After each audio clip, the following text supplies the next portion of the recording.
Hey everybody, welcome to the Insight Cafe. I'm your host, 𝗲𝗏𝗃𝗃𝗃, and today I have one of my favorite mentors from the 3P community, Barbara Patterson. And so I'm going to give you a brief intro of Barbara. So Barbara is currently an internationally renowned coach, consultant, mentor, and thought leader. She's also a former executive at a global organization. And I also have to tell you how I met her. So I met her through Super Coach Academy by Michael Neal. And she was one of my favorite thought leaders on business because Barbara, you were the first people to really help me see, I guess, beneath the surface about how, or actually of what our relationship is to business and how that come from influences everything we do. Because previous to that, I think my relationship to business was mostly tactics and techniques and strategies. Like if I just get these things right, my business should work, and it never did, and it always pissed me off, and then finally when I heard you, I really settled, and things actually got better because I could really hear what my business needed. So welcome to the show. Thank you. It's so good to be here. And, our friendship, relationship, connection is just one of the gifts of social media and this time of Zoom and email, to really, I feel like we've known each other and we've been in each other's presence before, even though we actually haven't had a chance to meet in person. But I'm thrilled to be here. And thank you for that introduction. I think I just love hearing that because it was the same for me. I was putting in a lot of effort and push and strategies and techniques and trying to change myself. And I didn't experience anywhere near the kind of satisfaction, fulfillment, and new growth that I did by letting go. And adding to your bio, which I forgot, you're also a TED speaker, and you Yeah. had a beautiful speech. I'll put that in the link in the description. And you wrote, I remember the title was like, I've never been more on purpose, but lost. I mean, at the same time. Yeah. That's a I whole have other no conversation. plan. You have no plan, but it never been somewhere on purpose. Yeah, And so exactly. to dive in, so surprise, surprise, today's conversation is about business. And so you have on your website one of my favorite PDFs about where you point to how the principles behind human behavior and their implications to being in business. And it's called Success Reimagined.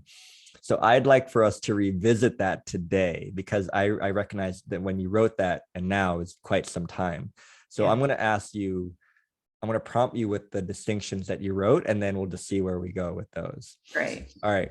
So the first one I'd love for you to speak to following flow versus following formula. And I'd love to hear what that looks like to you now and what looks fresh.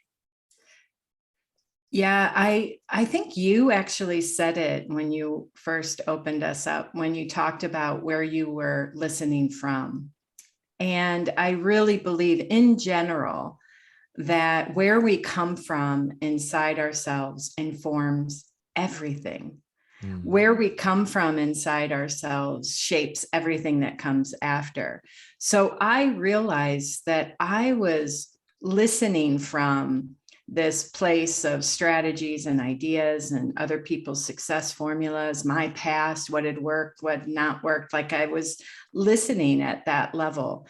And like you, I noticed a lot of stops and starts. I noticed a lot of frustration, or I'd have these high adrenaline times, and then I'd have these totally defeated times and frustration. And when I got frustrated, it always looked like I was the problem, right? Like I needed to be more disciplined. I needed to try harder. I needed to overcome my, issues, like all of those things. Yet what I found was there is within us this deeper channel, this channel other than our mind.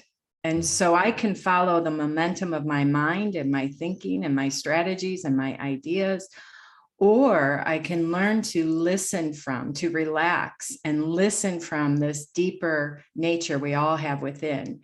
And in that, there is a natural momentum there. And sometimes that momentum is fast, sometimes it's slow, sometimes it's, quiet, sometimes it's full and rich. But learning to tap into to find that place inside of me and let that take the lead continues to inform my direction and my potential and open me up to new experiences. I love that. And one of the most helpful things that I got from that very early on, I mean, when I first started learning about the 3 principles and about you and your work, is I realized that I was following most of my business. I try to like take the business progress and like measure it against my own made up timeline that I made up. And I would feel really terrible about it because it would never match that timeline ever. And then finally, when I really stepped out of that and, like you said, letting flow take the lead and really surrendering, way better than I could ever hope to imagine. I like sat at tables and boardrooms and clients, and I'm like, I shouldn't be here, you know? Yeah, that's amazing. Well, then if you look to nature, there's ebb and flow. And I think there's this illusion that in business, the way to success is only forward motion, only push, only effort. And yet when we tune into that natural flow within, to that deeper wisdom, intelligence, you'll see that that momentum and flow is fluid. And so, yeah, sometimes what occurs to us to do is to pause, but other times it's to keep moving. I love that. And I just realized a premise when you said that. And so I'm thank you for that gift. I think a very common premise is if your business isn't growing, you're dying. I think that's even like a saying out there, like, oh, if you're not growing, you're dying. I'm like, yeah, I don't think that's true. You know, like I think there are seasons we need to hold up before we get there. And and I think if you take that premise as true, of course you would be stressed if you thought you always had to be growing. And actually as a taekwondo teacher, because I have a franchise of taekwondo schools, and as coaches, we intuitively know when a child is due for a growth spurt. And so a large part of the sport of taekwondo is distancing and timing. And a big part of children getting higher is that their distance changes. And so as they get taller, it takes time for them to readjust how the length of their legs and what they're kicking. And we just know not to give them a hard time about it because we know that they're balanced. And so that I just saw that. Thank you very much. Yeah. And so moving on to the next one, focus on engagement versus focus on results. What do you see fresh about that? Yeah. Okay. This one continues to feed me and feed my clients, right? But in the sense that often what we're using to measure how we're doing is faulty. In other words, if I am only looking to results to see how it's going and the results are made up, some idea I had, then I am at the mercy of those numbers. And by being so narrowly focused, I miss everything that's happening. So in other words, I was working with a client in my small group last weekend. We were having our closing retreat. And she was saying, well, I haven't really done much. So it's time now for me to do more. I've needed rest. And so she was like, okay, rest is over. It's time to do, which I can understand that thought. But when I asked her, now, what's your frame of reference? How do you know you're doing nothing? And she's like, well, because these things haven't happened in my business. Yet when we took a broader look, she realized she's been up to a ton. She's been, connecting more powerfully to her creativity and her innovation, which is allowing her to reimagine her business. She's been letting go of these old limited ideas of what's possible for her. She's been connecting more powerfully with her clients and having way more impact. She's ultimately, what she's been doing is changing the ground that she's standing on in her business. Well, I promise the fruit that comes from that will be very different than the fruit that came from where she was before.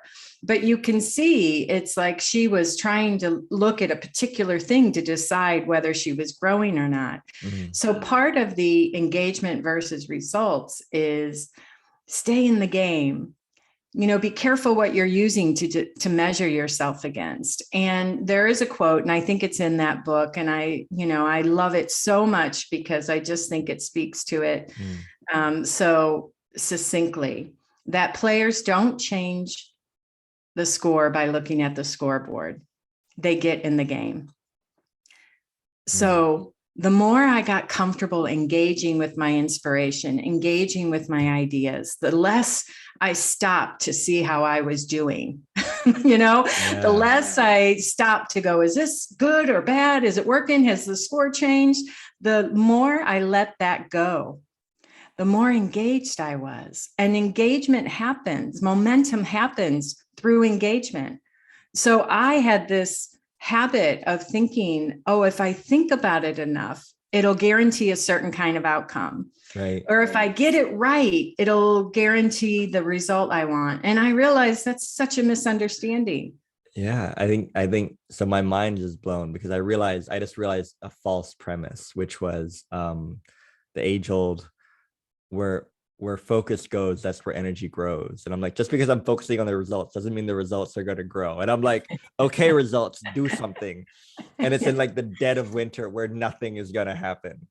And like now is the time. I love that because I saw nature will tell you where your focus needs to be. And sometimes it's rest. There's a thought leader called Jan Robinson, and she works a lot with women. And one of my favorite quotes from her is, what if the greatest adventure was just rest? That's eat, beautiful. right? That's beautiful, in a world of doing and hustle and rest. And I love what you said, because I think another results that I think, for me at least, what I uncomment, like I think my drug of choice, comparison. I'm like, well, my results look like whatever that guy over there is doing over there. So I need to find out exactly how he's doing it and like take his drug so that I can do the same things. And it usually works out terribly. Yeah. And that's really powerful. And thank you for that. I think that was this age-old premise. I'm like, well, the book says if I just focus on these results, something could happen. That's not true. That's right. And it's so helpful now that it's not true. Yeah, just be in our life, be in the game, and sometimes what's called for, what we're drawn to, is rest. Amen. Like you said. And sometimes what we're called to is, I'm going to really get uncomfortable and go for that thing that I'm inspired about. Yes. And which brings us to your next part, or one of the next distinctions in your PDF, which is being present versus being prepared. And I'd love to ask what you see fresh about that. Yeah, and you're right. It can be related to what we were just talking about. Is somehow I just think I had given way more weight and credit to the thinking than I had to what we already have going for us in the moment. That somehow it looked like the thinking it through, the planning, what if scenarios, the rehearsing, the figuring it out was the source of doing well. But that is a misunderstanding. I had no appreciation for how we come to the table so capable, and we have these capacities within, and in a freer, more present mind, we naturally tap into them. We have so much going for us, and there is so much power in a free and present mind versus a gripped, rehearsed, tight mind, right? And so and people see this, again, coming back to sports, it's like we see that if a player jumps into the game and they're, thinking about the scoreboard, or they're worried about doing well, or they're trying to get it right, they just don't play as well. Or when people talk about the zone, when they've had those moments, whether they're given a talk right? Or they're facilitating, or they're in a conversation or playing a sport. The ingredient of the zone is always less on their mind. Always. And so I started to think about that in leadership and entrepreneurship and my own business. And I realized, like, yeah, I've made my intellect, my thinking, the strategies, the comparison, the formulas, the master. What would happen if I trusted in that innate capability that we all have to rise to the occasion, to be in the moment and have something come through? I love that. And, as I'm listening to you, like, more and more premises are just melting off. I love and I it. realized I love it. Another premise. Actually, this is an interesting segue. I was having a conversation with a medical doctor, and she's very much interested in holistic health. And her new word, or my new word that I've learned, is psychoneuroimmunology. And she spoke about how she, as a medical doctor, noticed that people who work really hard on their bodies and eat right and sleep right still succumb to poor mental health. And she's very much interested in that. And as she said that, the thought occurred to me. There's a very well-known documentary out by Michael Phelps, and it's called The Weight of Gold. Have you heard about it? I have heard about it. I haven't seen it yet. Okay, yeah. so I'm going to ruin it for you and everybody listening. Okay. It's about the rampant depression, anxiety, and suicidal ideation in the U.S. Olympic team. And because we were talking about health, right? And we're like, these are the most fittest, healthiest people, physically healthiest people on the planet who walk around in bodies who push the limits of human speed, endurance, yet it comes from the mind, and they're not well, and it's causing problems.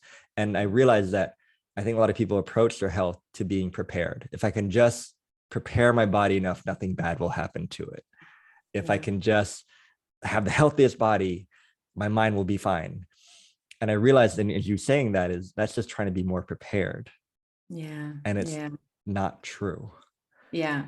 And well, you know what comes to mind when you share that is we often put a middleman in between health, well-being, love, connection.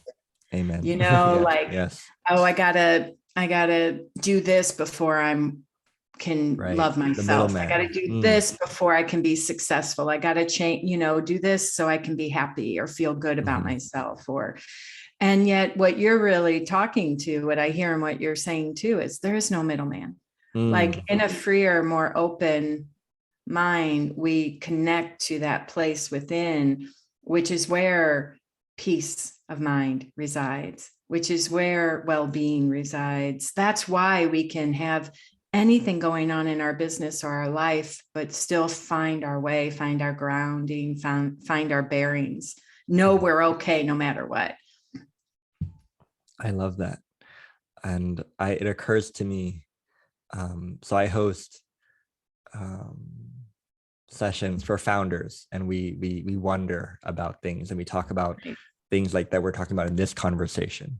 And I remember one founder was sharing a very difficult thing that she was going through, and another colleague sitting across the table from her was wondering, and he said, I wonder if she really knows that she's really okay. And he said it with such a feeling that the room got quiet. And then I felt okay. I was like, I wonder if if I know that. And I touched that space. And then by the end of that session, whatever she was worried about, it looked like it had melted off her back. Like it had just rolled off her back. That's so beautiful. Yeah. Yeah. You might have heard me say this before, but, in my podcast, Real Business, Real Lives, I ended up interviewing over 100 business leaders and entrepreneurs and thought leaders. And when I was doing the 100 episode kind of reflection, right? I went back and I was thinking about each of the interviews. And one of the most common themes in these interviews was exactly what you're saying. That when the business executive, when the owner, when the entrepreneur knew they were okay no matter what, it changed everything. It gave them more creative bandwidth and to address problems. It let them keep their work into work and be more present to their families. It let them try new things and be risky. It let them handle really tough problems. That knowing, and I love it. What a beautiful story. Does she know? Does he know? Do they know they're okay no matter Do they what? know they're okay? And even saying that there's premises in that as to explore a little bit further is, I remember as a martial arts athlete, like there was this premise that it just had to be hard, and that if it was easy, something was wrong, and I never let it be easy. And then my journey with business, I think it got better when I stopped trying to make it hard on myself, to trying to prove myself, to my business. And then I think my work with Michael Neal, our mutual friend, colleague, mentor, helped me to see that. I was like, why am I making this hard? It's like, why are and I realized, this limiting thought had come from my sport. And it's really funny saying it out loud now, because given that was true, of course I would have to prepare more, which just took me away from being present and having more peace of mind and tapping into that space, which now I feel like I spend a lot more time doing. And I just realized now, like, I'm less concerned of how I'm doing. That's great. And I'm more enjoying this business, and like I have the time and space and the mental bandwidth to have this beautiful conversation with you, which I so appreciate. Yeah, thank you. Me too. And I love what you're saying. Listen, hard is a state of mind. It's not true. Yeah. So that was huge for me, because I was resisting certain things because I was like, it's hard, and yet I started to realize, I'm like, wait a minute, hard is a state of mind, which means it's fluid, which means that I can experience something as hard in 1 minute and the next minute easy, free. Thank you. And so the last one, moving on to the last one, is being drawn versus being driven. And before we go into this, I really relate to this because I used to think being driven was a compliment. I'm like, yes, I am driven. Tell me more, because I will show you how driven I am. Be like, let me push this business uphill, up mountains, And so I'd love for you to speak to this. Yeah. Well, I have I come from many years of this idea of make it happen, that, to make it happen means I got to show up and I got to, run towards the roar. I got to be courageous and bold. And I got to, have grit and push and effort. And it looked like my drive was an important ingredient for success. And yet I was clueless to the downside of drive. Like, drive has a downside. First of all, it has a shelf life, and it has a downside, right? When I started to appreciate more that our internal climate, our internal state of mind is shaping my results. It is in a more constricted, sped up, urgent state.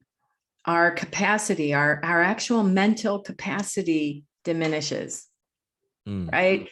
And people can think about this. It's like, if you ever have to interview for a job and you're really self-conscious, you just don't feel as good as when you feel more comfortable in your skin. Right. Or those high adrenaline, like how many of us have, like, in a state of high adrenaline, it feels amazing, but we're really impulsive in our decisions, right? And then we slow down and we're like, oh, what was I thinking, right? I got stories about that. If totally. I may, I remember sitting at a retreat with Michael Neal in Singapore, and he would ask us, like, how do you know what's a right decision? And then we're like, oh yeah, like me and my girlfriend, we got to put excitement, because you're excited if it's a hell yes, it's a good decision. But then we wrote it on this flip chart, and then we all kind of took them out. We're like, wait a minute. We have all been excited about things that worked out terribly for us because we were impulsive, and we were like, that's right. And we all kind of went like Scooby-Doo. We're like, huh. Excitement isn't an indicator of a good decision, and we're like, we put that in the other side of the chart. And you're right, because there's so many premises about that. Totally. So when I started to get on to, oh, wait, ultimately, my ability to come and look at my business, look at my creative ideas, my clients from a more, what we said before, free, present mind, I have more access to creative ideas, to problem solving, to goodwill, to connection, to that deeper intelligence, that listening and come from. And so I started to realize that in that state, and if I can listen to it, like you said at the very beginning, I will hear where I'm drawn. I will hear that inspiration, that nudge that is tailor-made for me. And when I let that be the source of the direction I go, I've been led to really surprising results and amazing experiences. When I've let my drive, thinking my drive is the source, I actually get more narrow-minded. My listening kind of shuts down. Yeah, exactly. Hyper focus. Exactly. Yeah. And I want to just say something, because you brought up comparison before. This is what I think I continue to see for myself and the clients I work with. We're all connected to this infinite creative energy of all life, right?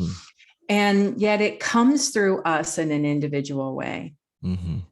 So the more I know and cultivate my relationship to that, and learn to listen from that place, and then engage with nothing on it, like we said, what I discover is that, oh, I have my way. Now, I may hear something from somebody else that makes sense for me. It may inspire, but it still comes through in my way. So the more we're able to trust that our way is tailor-made for us, that any idea of any reasonable, rational thought that we can't do it is just self-doubt. It's just thought. It's not real. That the more we cultivate our relationship and listen to that within, what we discover is comparison doesn't make sense. It just doesn't make sense. Right. Yes. I think I just saw that fresh for the first time. And I think, yeah, I get it. And how habitual it is to do that, because comparison looks like a good idea, because I want what he has or what she like, that move, like I'll have what she's having. Yeah, that's right. Yeah. Right. Not and realizing we can get inspired by that. Yeah. We can, but then listen to yourself. I'm gonna write that one down. Inspiration versus comparison. Yeah. Very different, very different ways of approaching that. And I love that was born from this podcast. And gosh, I when I talk to founders, because I'm working a lot now with founders, I call it the Jamie Oliver metaphor, where it came from the book Show Your Work by Austin Kleon. And he said, just give it all away. And I was like, no, but they're going to take my ideas. And the Jamie Oliver metaphor is like, Jamie Oliver he'll give you his recipe for the best pasta in the world. You can watch a YouTube on him doing it, and yours will not taste like his pasta. No matter. Yeah, that's because beautiful. You're not Jamie Oliver, but yours will taste like yours, Yeah, that's beautiful. Yeah, I was listening to this podcast recently, and I apologize, I can't remember which one it was, because I like to listen to a lot, but this woman was talking about what's your body of work. And she said something like, there's some great, like, people love, like, whether it's human design, I don't know if you've heard about that, but it's kind of this experience of how to discover who you are. There are things like Brené Brown and her work around vulnerability. There's stuff like, everybody has there are these bodies of work that are respected and loved and have global impact. And what we do is we forget, like we don't go upstream enough, and we realize that's one person's version of potential and possibility in whatever they're interested in. Wherever they're naturally drawn, that's their version of how to speak to it and articulate it. We have our own. It may have similarities, but it's still ours. I love that. And I really resonate with that. And I wonder if we let ourselves do that more.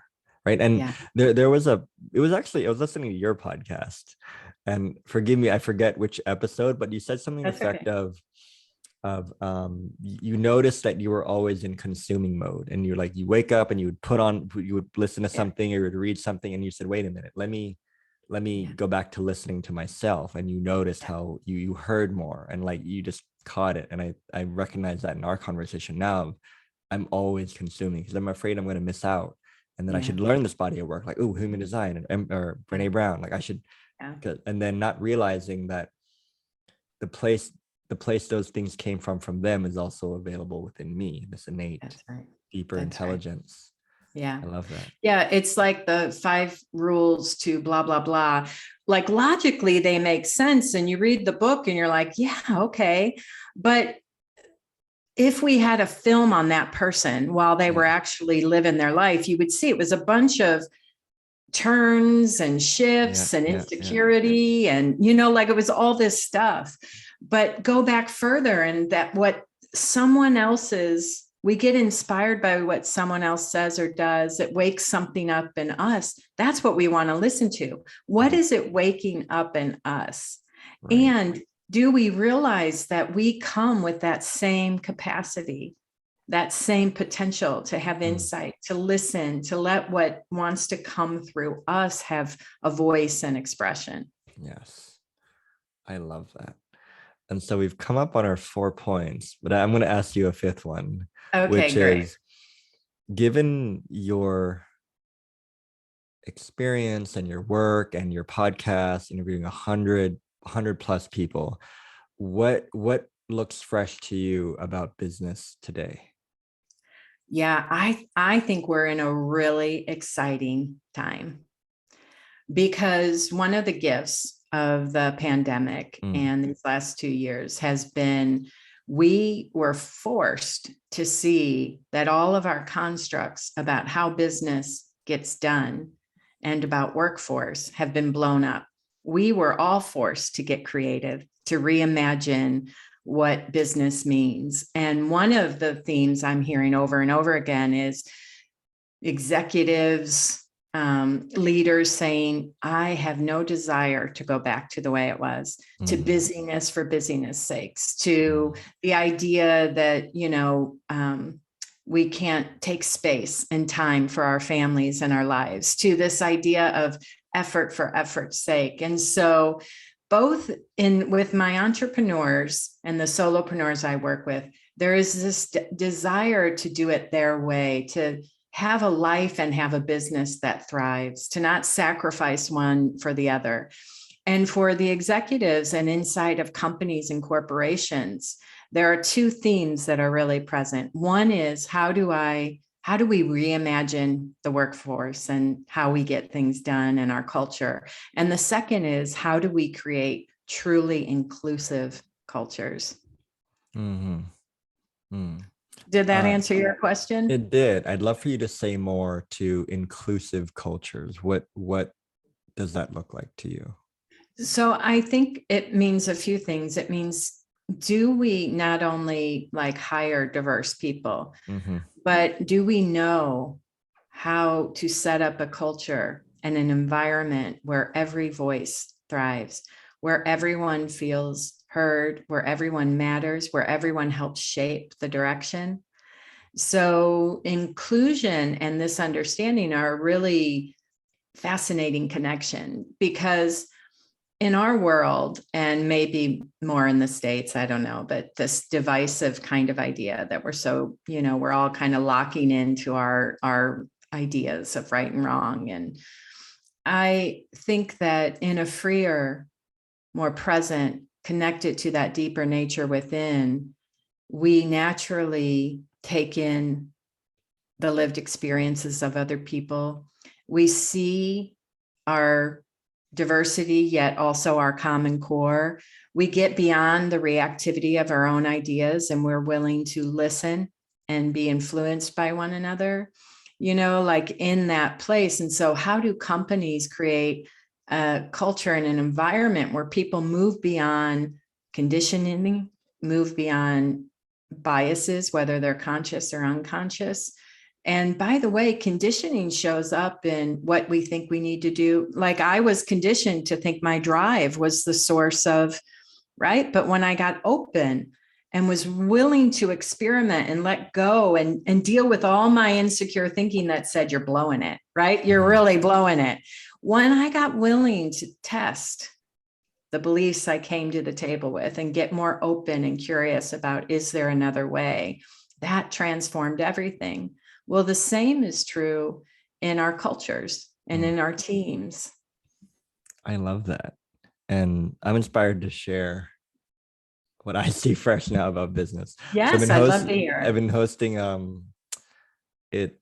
I imagine it's not too dissimilar to the YPO's forum, but we do it kind of my way, and inspired by the 3 principles and the exercises in our community. And we do the wondering exercise, and we're doing it for about 6 months now with a group of 12 to 20 founders. And I was speaking to my co-founder and how I thought it was very interesting, because I created this mastermind experience thinking that people were going to bring a lot of business technical problems to the table. Barbara, the past 6 months, we've only been talking about emotions, psychological, mental health challenges, anxiety, stress, pressure, almost exclusively. And I asked them about it. They said, well, I know how to handle a business problem. I know who to talk to, but I don't know how to deal with whatever it is I'm feeling now, my insecure thinking, my what's the right word? Overdrivenness. I made that up. Yeah. And stress and pressure. Yeah. And it just fascinated me so much that these highly, and as well as highly talented and capable people being just held back by their own personal thinking and just needing support in that. And that just fascinated me so much. That's beautiful. And I'm not surprised to hear that at all. I'm not surprised. And that people, once they start to see for themselves the connection between that mental well-being, the hopefulness, the openness, the less grip, they see the connection, how business and life naturally begin to elevate from that place. So it's absolutely, in my opinion, the best conversation to be in business. Yeah.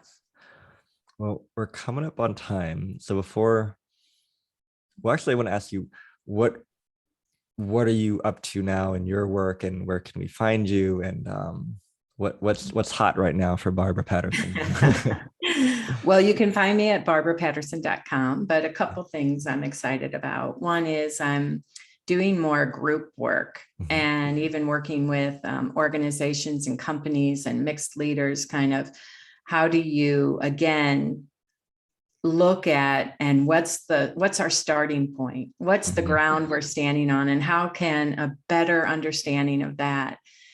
How can a better understanding of the potential of our mind as well as our deeper nature? Like, do we know who we really are? Do we know what we come to the table with? And when people become more aware of that and have a felt experience of it, everything shifts. And so I'm doing more group work around that with leaders and solopreneurs, entrepreneurs. And then I'm also working on, as you know, creating and developing a new platform where I can host more courses. And that has been one of those processes that has taken me much longer, but I'm super excited about it. We're really close. I love that. And I look forward to that. And I'll put all those links into the description, and also links to your podcast. Barbara Patterson has a wonderful, wonderful podcast, and you can listen into just really great conversations with amazing people. Thank you. My pleasure. And so my last question to you is, if you could give a gift to the world, what would that gift be? Do they know who they are? Do they know what they come to their life with, to the relationship, to the business with, at a very whole way? that we are both this unique, amazing human, and we have within us this well of resourcefulness and creativity. We are connected to something greater than us, and it's a part of who we are. So when you see the both and of who you are, it changes everything. Thank you so much for your time, your attention, your work, and for bringing to life just all these wonderful insights for the rest of us to be inspired by. And to see more. I'm getting better at this, Barbara. I'm getting better. Yeah, I love it. Well, thank you for having me. And I so appreciate you. Thank you. And who you are and what you do, and your love of people and your love of business and your love of waking people up to this understanding. Thank you so much. Thank you. All right, I'm going to stop recording.